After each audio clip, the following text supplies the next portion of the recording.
इस वीडियो में हम लोग क्लास 8 के भारतीय भवन के सुगम गणित बुक के घन और घनमूल चैप्टर के प्रश्नमाला 3B के सभी क्वेश्चंस को डिस्कस करेंगे। चलिए शुरू करते हैं।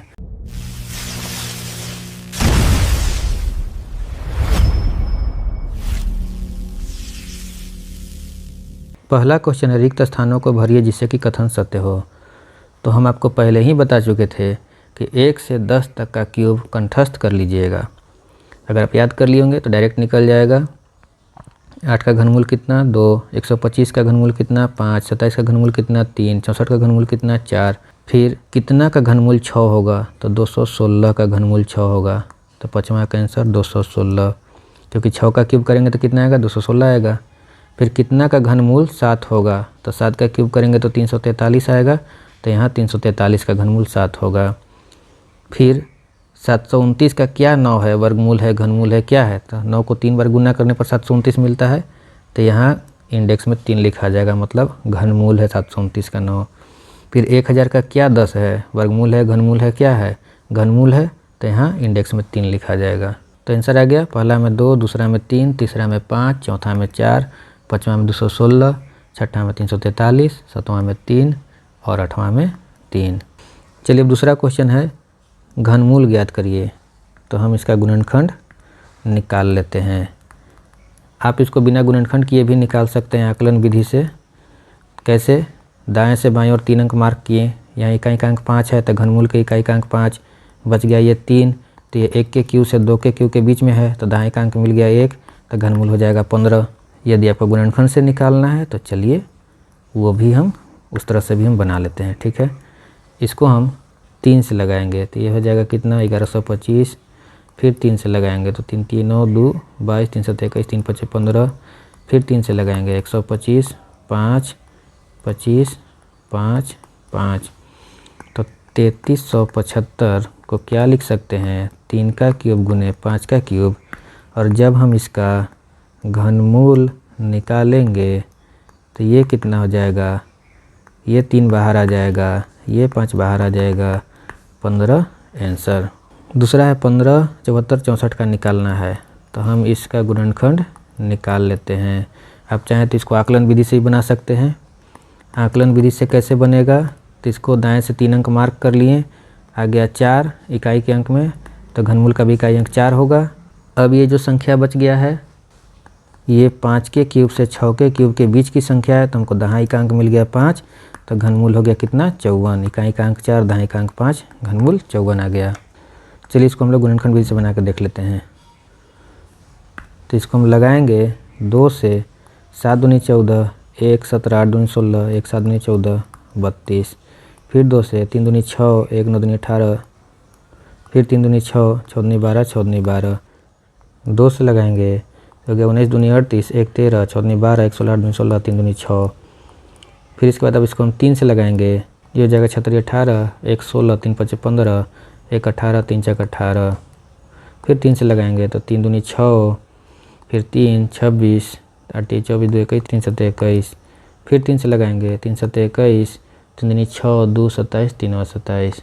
फिर 3 से लगाएंगे 3 दूनी 6, 1 12, 3 चौके 12, 3 तिहाई 9। फिर 3 से लगाएंगे 81, 3 से हो जाएगा 27, 3 से 9 और 3 से 3। तो 15, 74, 64 का गुणनखंड क्या आ गया, ये आ गया 2 का क्यूब गुने 3 का क्यूब गुने 3 का क्यूब गुने 3 का क्यूब, 3 का क्यूब गुने 3 का क्यूब। तो जब हम इसका घनमूल निकालेंगे तो क्या हो जाएगा 2 गुने 3 गुने 3 गुने 3, कितना हो जाएगा ये 2 3 6, 6 3 18, 18 3 54 आंसर। अब दूसरा का तीसरा क्वेश्चन है, 911 25 पर 000, इसका निकालना है घनमूल। तो चलिए इसका हम गुणनखंड कर लेते हैं। 4 दूनी 8, 1 11, 5 दूनी 10, 1 11, 5 दूनी 10, 2 12, 6 दूनी 12, 2 दूनी 4, 1 5 दूनी 10, 00। फिर 2 से 2 दूनी 4, 2 दूनी 4, 1 15, 7 दूनी 14, 1 16, 8 दूनी 16, 1, ये 250 हो गया। फिर 2 से 11 दूनी 22, 3 दूनी 6, 9 दूनी 18, 6 दूनी 12, 25 दूनी 50, फिर 3 से लगाएंगे तो ये हो जाएगा 3796875। फिर इसको जब हम 3 से लगाएंगे तो ये आ जाएगा 1265625। फिर जब इसको हम 3 से लगाएंगे तो ये आ जाएगा 421875। फिर जब इसको हम 3 से लगाएंगे तो यह आ जाएगा 140625।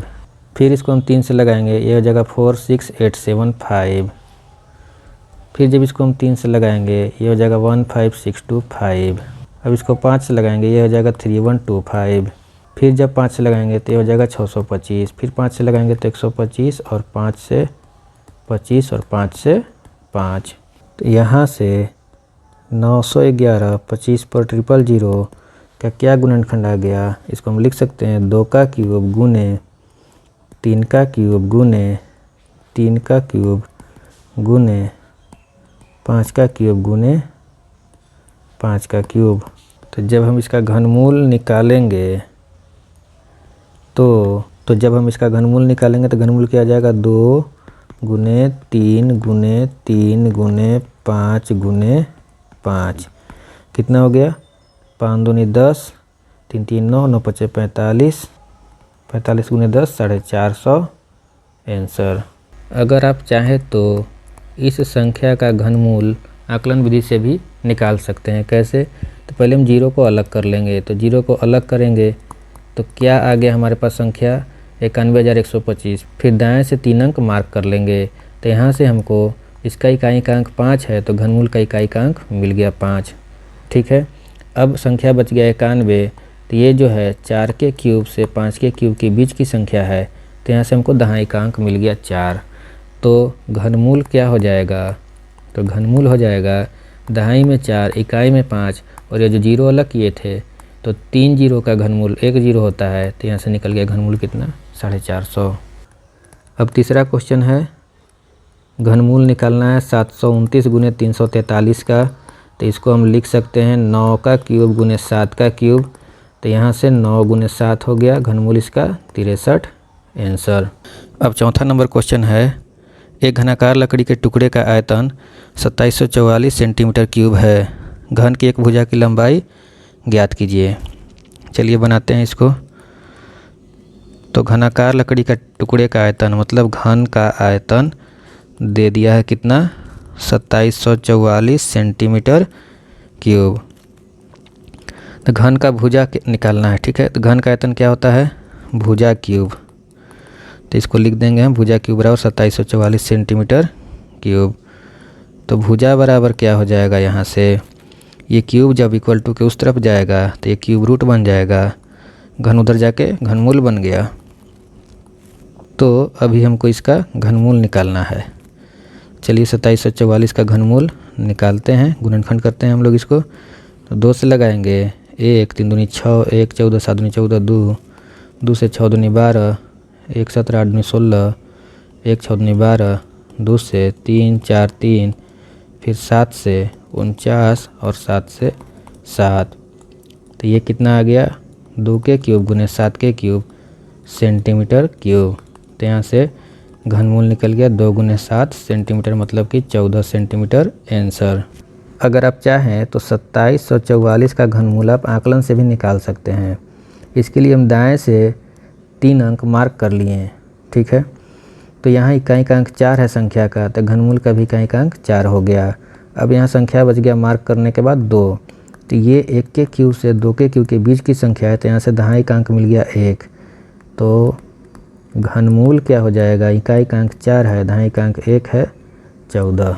अब 5वां नंबर क्वेश्चन है, निम्नलिखित पूर्ण घन संख्याओं के घनमूल आकलन द्वारा ज्ञात करिए। चलिए बनाते हैं इसको हम लोग। 5वां का पहला 12,167 का घनमूल आकलन द्वारा बताना है, आकलन करके। ठीक, तो हम क्या करेंगे, इसके लिए दाएं से 3 अंक मार्क कर लिए। तो यहाँ इस संख्या का इकाई अंक 7 है तो इसके घनमूल का इकाई का अंक कितना हो जाएगा 3। ये सब हम कॉन्सेप्ट लेक्चर में आपको समझा दिए थे कैसे होता है। अब दाएं से 3 अंक मार्क करने के बाद संख्या बच गया 12। तो ये जो है 2 का क्यूब और 3 के क्यूब के बीच की संख्या है तो यहाँ से हमको दहाई का अंक मिल गया 2 और इकाई का अंक हमको पता है 3। तो घनमूल कितना हो जाएगा 23 आंसर। फिर 5वां का दूसरा है 2197 का घनमूल आकलन विधि से निकालना है। तो दाएं से 3 अंक मार्क कर लिए, यहाँ संख्या का इकाई अंक 7 है तो घनमूल का इकाई अंक कितना हो गया 3। अब दाएं से 3 अंक मार्क करने के बाद बचा संख्या 2 है। तो ये जो संख्या है 2, ये 1 के क्यूब और 2 के क्यूब के बीच की संख्या है, तो यहाँ से हमको दहाई का अंक मिल गया 1। तो घनमूल क्या हो जाएगा, इकाई का अंक 3, दहाई का 1, 13 आंसर। अब 5वां का तीसरा नंबर क्वेश्चन है कि 24,389 का घनमूल आकलन विधि से निकालना है। तो इसके लिए हम दाएं से 3 अंक मार्क कर लिए, इकाई का अंक मिल गया 9, तो इसके घनमूल का इकाई का अंक भी 9 होगा।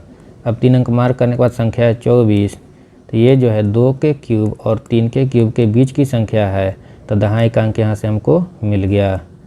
तो घनमूल क्या हो जाएगा, इकाई का अंक 9, दहाई का अंक 2, 29 आंसर।